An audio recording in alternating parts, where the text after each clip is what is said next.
Hey everybody, welcome back.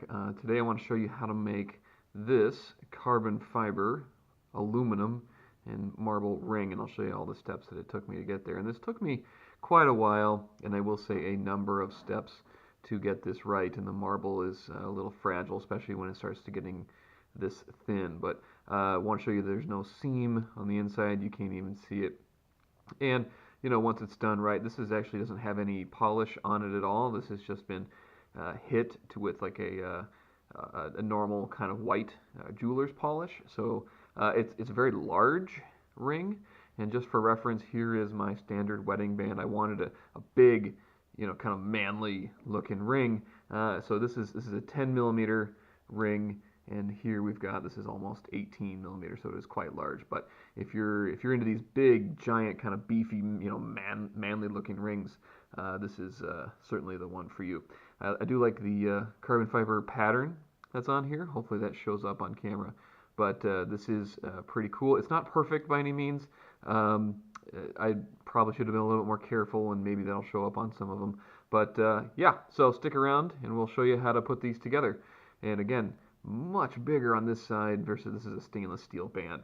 But this is what I wanted, and it can come in any size really, but I made this one extra big because I want to make kind of a statement piece. So here we go. So this starts off with a piece of marble, and I chose a blue marble here because I thought it would look good, stand out against the aluminum and the black carbon fiber that I was using. So this is just a marble sample that I picked up. I picked up a couple of these just to find different grains and a couple other different styles. But this does take a while. The diamond cutting wheels are they do take some time. So I found myself a nice ring here of marble, and I have to fit this to size, but I want to clean it up first to kind of show you what it looks like, and the pattern's going to look like, and just generally get it to the shape that it needs to be. And right now the interior diameter is way too narrow, so I'm going to have to hollow this out quite a bit, and you'll see that in a second. I'm going to pair it with this carbon fiber mat that I have. It's a 1/2 inch carbon fiber weave, and I'm going to just cut out similar shapes that I did in the marble, and you'll see that here. So I start with a smaller hole first, and you can overheat these pieces, so using a lot of water is really helpful to make sure that it stays cool. But this part can get a little messy. I do want to warn you, if you do choose to do this, make sure you're not wearing anything nice, because carbon fiber dust gets everywhere, and it kind of turns into this weird slurry. And the marble lets off this kind of fart smell. It smells really bad in there, where the carbon fiber doesn't smell too bad, but the carbon fiber does.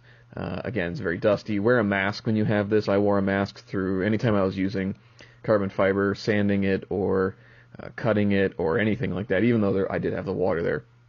Always wanted to make sure that I was wearing a mask, because that carbon fiber dust is, I'm not sure if it's going to be toxic yet or now in the future, but I don't want to find out 20 years from now that I inhaled some nastiness from this carbon fiber junk. So I'm going to do this twice, and now we've got two pieces here. And what we're going to do is we're going to cut a channel halfway through each of these carbon fiber pieces. We're going to sandwich it between the marble piece, but really all this aluminum are aluminum washers that I found, and so I found this set of aluminum washers that I use for various other projects, and I thought, what the heck, these are going to fit pretty close, close enough. And again, what we're going to do is we're going to sandwich it here between these several pieces, one a marble, two carbon fiber, and then a carbon fiber will have a little lip on the inside, and the marble will reside in the middle. And the idea being that you'll never see the seam on the inside. It's just one of those days, I suppose. So I got to ream out the inside of the carbon fiber. I'm going to do this on both of our pieces. Yep, there's my mask. Forgot it there for a second. But yeah, this dust gets in the air. Dust kind of gets everywhere, so just be careful with it. I'm going to pull it out, and I'm going to try it on to make sure it's the right size. Now mind you, when you're cutting the sizes, what you want to do is you want to cut them to be slightly smaller than what you're looking for, because we're going to come back later with like a 120 grit and sand the interior of it and progressively go to, I'll probably hit it finally with 1,000 grit on the inside so that it fits nice and smooth. So here we are, we're pretty close. I got both of them to pretty close to the same interior shape, and they will take its final form when I've sanded the inside. It fits a little snug right now, but that's okay. A couple people have suggested I use gloves. I hate gloves. For some reason, they just rip all the time. My hands get sweaty. I can't feel anything, so I just choose not to wear gloves. It's just easier at the end of the day to do that. So here is the ring mandrel, expandable ring mandrel that I made. Again, you can go back to the channel and look at it if you want. And we're just going to start shaping the carbon fiber piece to fit. So here I was trying to, this is frustrating because I tried to shape the marble size down a little bit, and I put it in the ring mandrel and it just snapped. And once you get marble to that size, I'm just going to tell you, it gets very, very fragile. And you can see here I've got my aluminum washer, and I've cut a channel into 1/2 of the ring, and it doesn't fit. So we got to make everything fit that channel size. So I took my Dremel, kind of deburred the inside a little bit, and now it fits snugly, and that's what we're looking for. Loose is not good, so snug is better. And you can see it fit in there.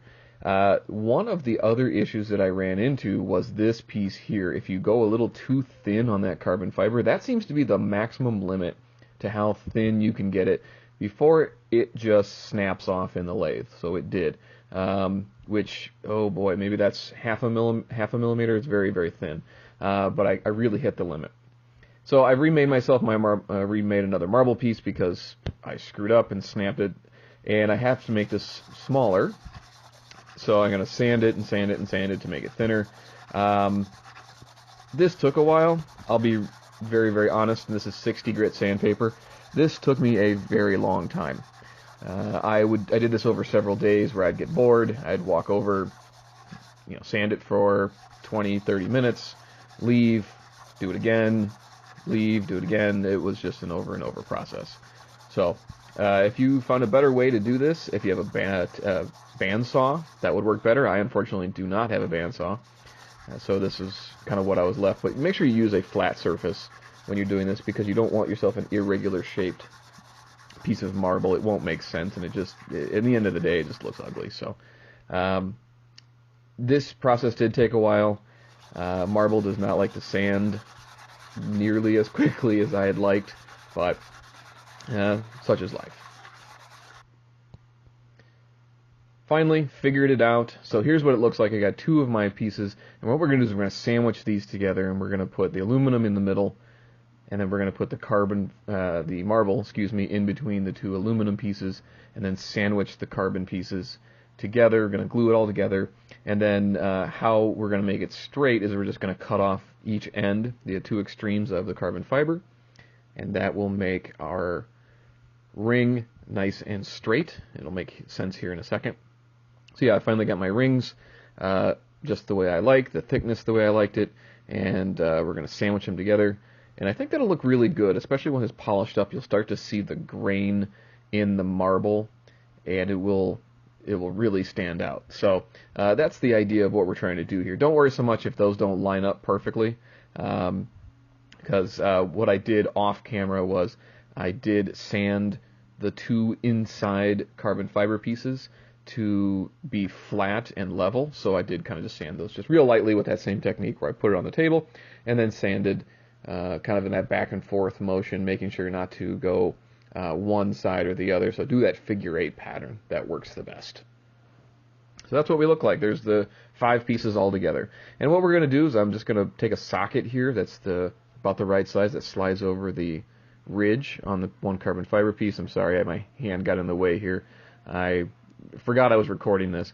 And what I'm just going to do is I'm just going to put just liberal amount of glue in there. Don't worry about it. You can always clean up the glue later. Dumb mistake that I did here was I accidentally glued it to the table. So I recommend putting a piece of paper or tape or something because I had to pry this off the table when I was done. Clearly not the best or smartest move I'd ever done, so learn from my mistakes, people. That's what you're going to do. So use me as the example of what not to do. So here we are. And then the next step is we're going to take the marble piece and we're going to do the exact same thing, and we're just going to build it kind of like we're building a sandwich.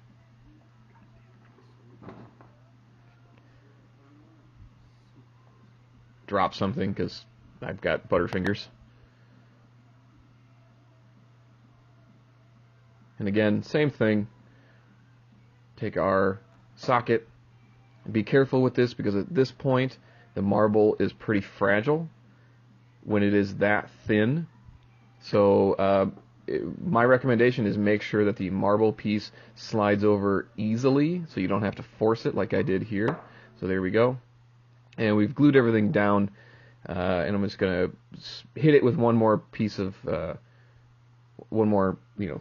piece of glue here, and this is where it actually glues itself to the table. It wasn't very smart. I accelerated it. Again, I screwed up, so I ended up having to remove it from, yep, see there it is, it's stuck to the table now. So I did get it off the table, no worse for wear, but this is the critical point in the entire build of the ring. Again, I learned a lot of things throughout this process, and yeah, one of them was to not glue it to the table. So now that we have all our pieces glued together, we're pretty happy with where it is. Never judge it by, before it's done, because obviously things are not as perpendicular as we'd like, and that's where evening things out comes in and kind of wobbles a little bit in the mandrel there. But you'll see as I start shaping it and making things a little bit more even, that it starts to take a better shape. So don't worry too much in the end if it doesn't look perfect, right away. So use some like 120 grit sandpaper just to get a shape to it. And this is where I start really shaping things. Once you got the basic structure down, we're gonna do the same thing to the interior. So again, start with like a 120. Here's a tip. Get yourself some sandpaper, put them in order, and then cut them into fine strips. So this one is in order of, like a 160 to about a 1500 grit all the way through. And cut some strips. And then that way you can go progressively more aggressive throughout the process. And here's something that I learned. You can use a white or blue polish on this one. Don't use a rouge jeweler's polish. That doesn't work very well. Use the white in the middle on the marble and on the aluminum, but do not use it on the carbon fiber, because what it will do is it will spread the carbon fiber to your marble and stain it. So that is bad. That is very bad. But here we are. After many progressive layers of polish and just regular kind of jeweler's polish, there's no coating on this whatsoever. It looks fairly good on the inside. I don't have to clean it up, of course. But this is the end. Is there something else you'd like to see me make? Any other materials you'd like to see? Let me know in the comments on the bottom. That would be really cool. I can throw something up there.